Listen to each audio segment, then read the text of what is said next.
welcome back to the channel.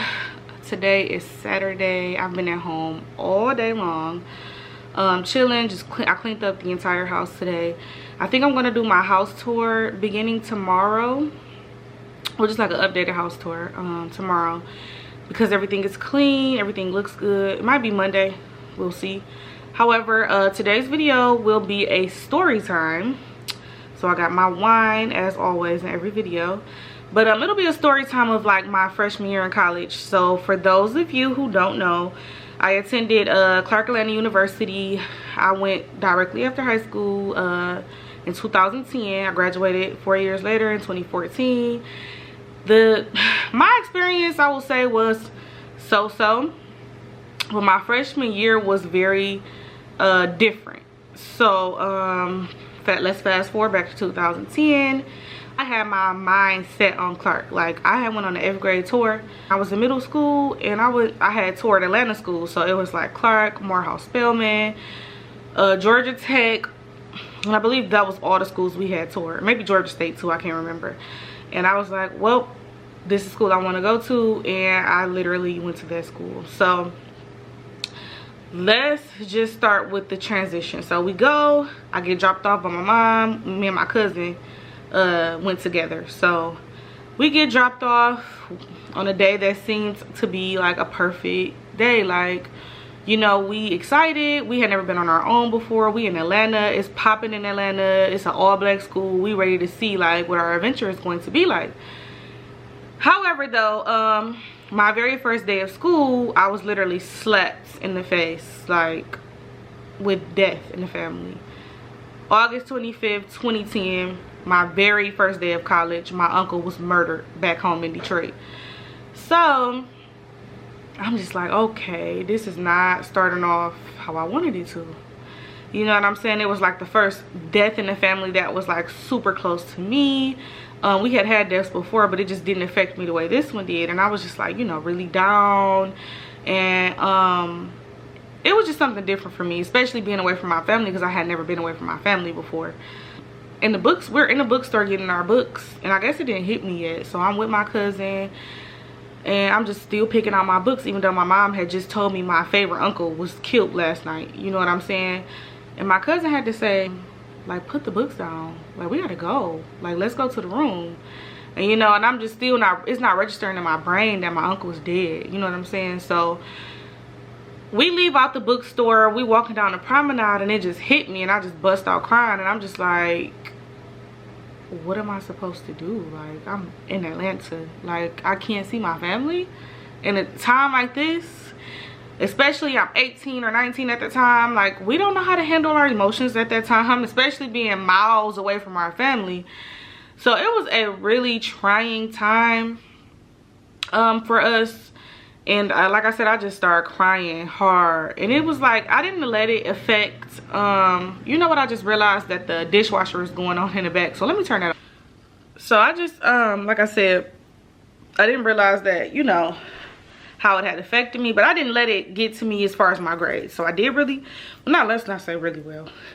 I did okay, seeing the circumstances for my freshman year, because right after that, it was around November 10th, 14-ish, I can't remember, a guy that I had went to middle school with was killed back home. Like, you know, like, this is like, what, a month or two later? And that was my first time having somebody my age be killed. So that was really scary.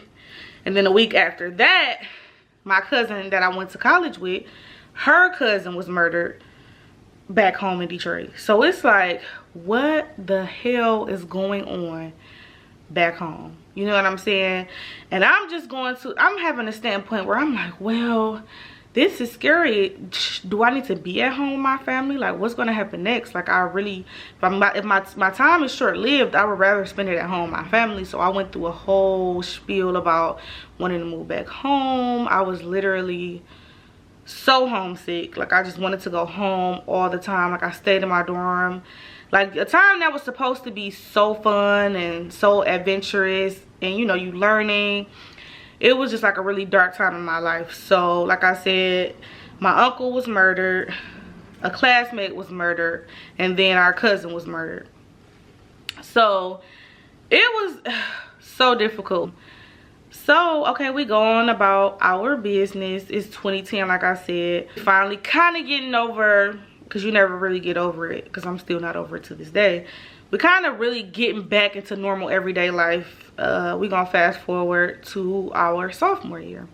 So, like I said, I went to school with my cousin. And 2011, June, we happened to be home on summer break.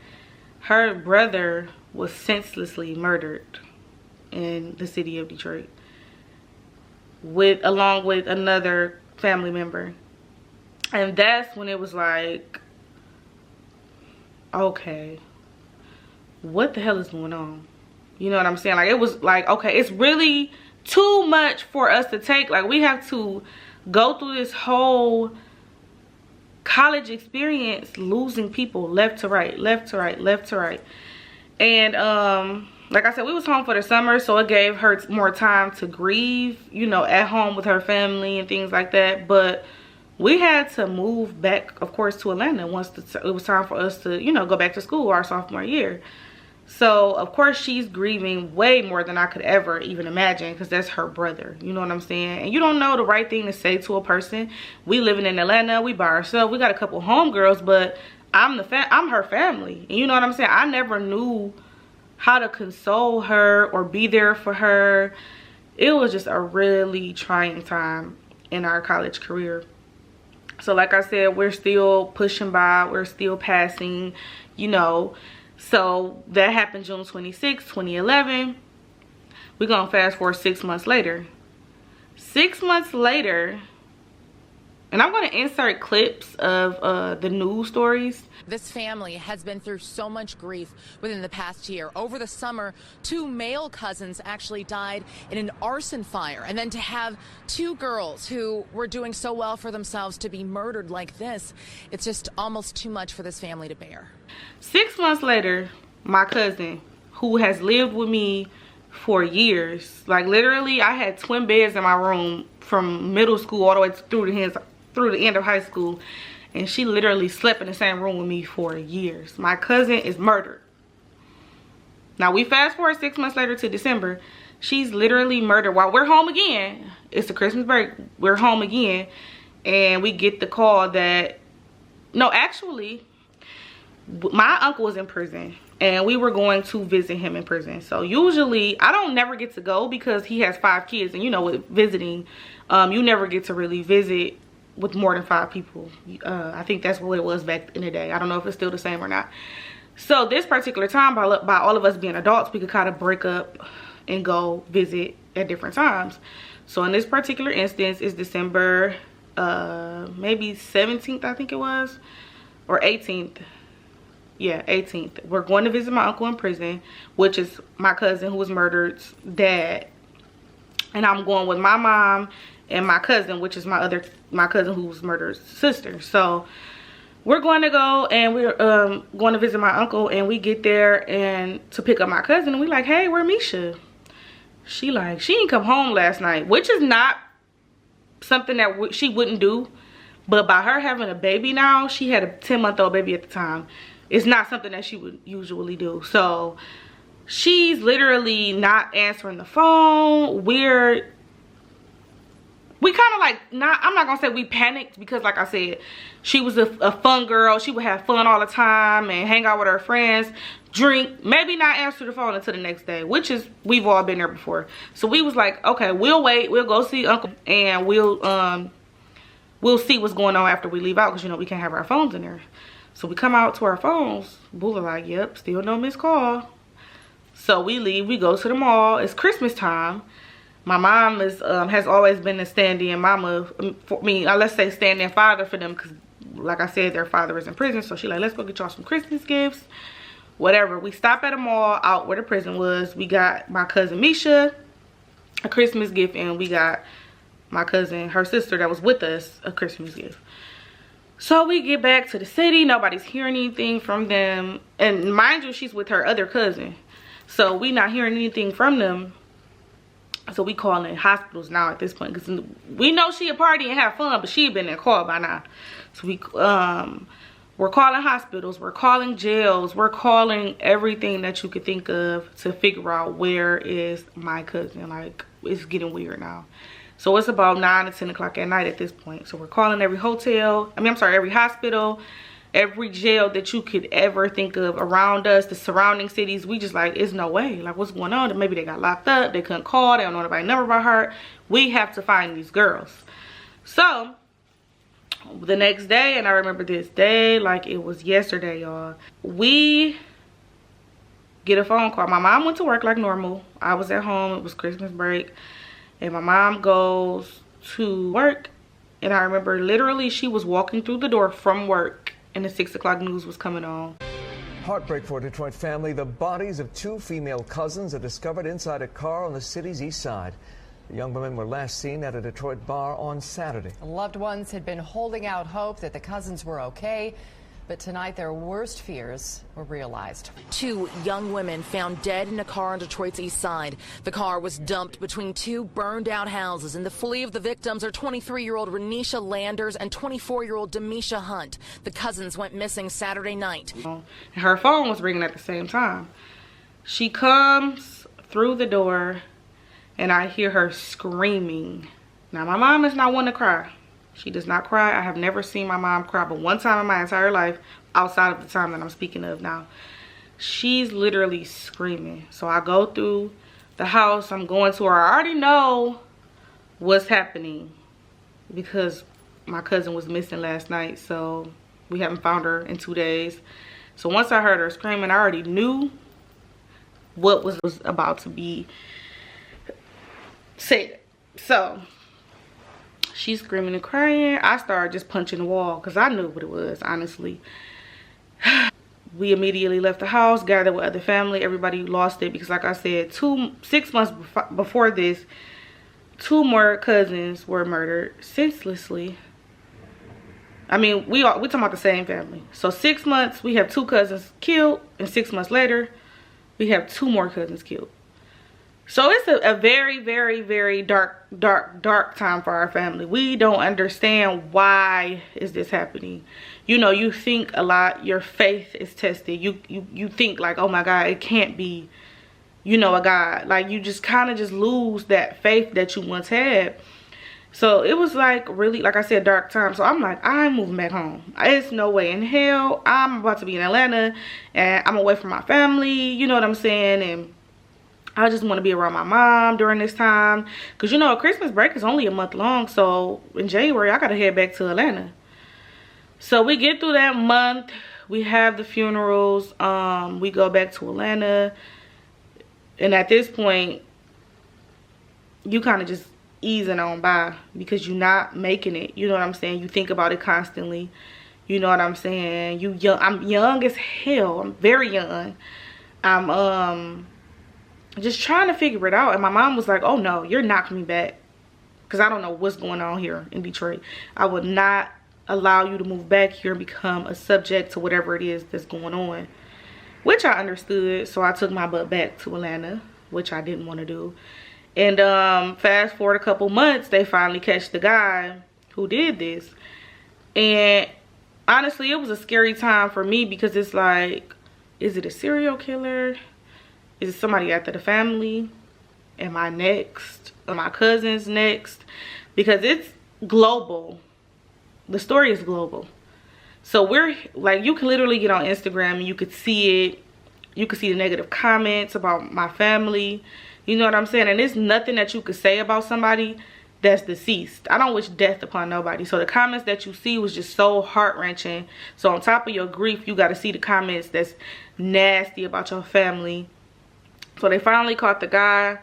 And honestly, going to court about that case has me, like, I can honestly say it further drove my passion for criminal justice. So I went to Clark for criminal justice. And when I went to court and I saw the guy, he was like 6'8", I think it was, or 6'9", 350 pounds.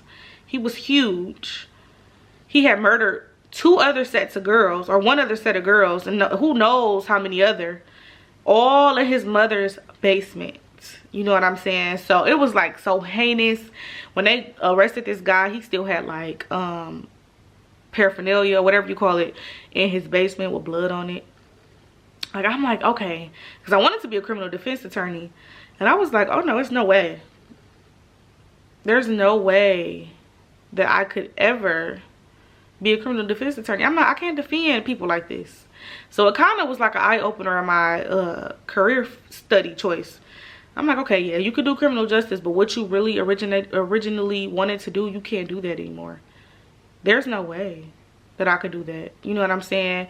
So basically, that story ties in directly with my choices that I made in college. You know what I'm saying? There's no way. I mean, I never went on to go to law school anyway, but that probably pushed me away, because honestly, I would just rather be a prosecutor than a defense attorney. You know what I'm saying? I can't sit on the stand and help somebody lie the way I watched that lawyer defend this guy like he wasn't a literal monster. Okay? He was a monster, literally. So anyway, it was just hard. You know, she had a 10-month-old baby, you know, and she's doing really well now. She stays with her grandmother, and I see her very often. And like I said, this story was just something that I wanted to share, because you never know what people go through. You know what I'm saying? And I'm the type of person, the way I grieve, and which I hate this, I kind of lose memory. Like, I don't remember how she sound anymore. Like, you know, by her being around me all the time, you would think that I would. I can't really remember her voice anymore. I could picture her face because I see pictures all the time, but I just can't picture her around me. Like, it's just so weird the way that I handle death. Most people can really have good memory over the people that they lose in their life and stuff like that. Like, I wish I just still knew her voice. I wish I had video to help me remember her voice and stuff like that. But it did show me a great deal of a dark space in my life, but I persevered through that. I did graduate from Clark Atlanta University despite me wanting to move back home. But it was hard. You know what I'm saying? I miss my uncle and I miss my cousins dearly, and I think about them often. And it's been 10 years. Well, no, yeah, 10 years now. On both ends, I think it's the 10th year this year, because it was 2010. And like I said, I think about them often enough, and they are always in my heart. But it was, like I said, being young the way I was, I'll never forget that testimony. You know what I'm saying? It made me who I am today. It literally, it made me move differently. You know what I'm saying? In college, me and my friends would do stuff that you know, you couldn't dare do today. People are crazy. We would literally just go about our everyday life, not watching our surroundings, not watching who we with, not paying attention to the guys' houses that we going over. You know, anything that a college student would do, not even thinking. But it opens your eyes when it happens to you, because you never think it's going to happen to you. But with that being said, I hope you guys enjoyed this story time. It was short and straight to the point. If you do like this story time, I have many others. So comment down below if you want another story time.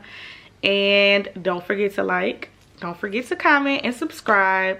Turn on your post notifications so I can do post notification shout outs.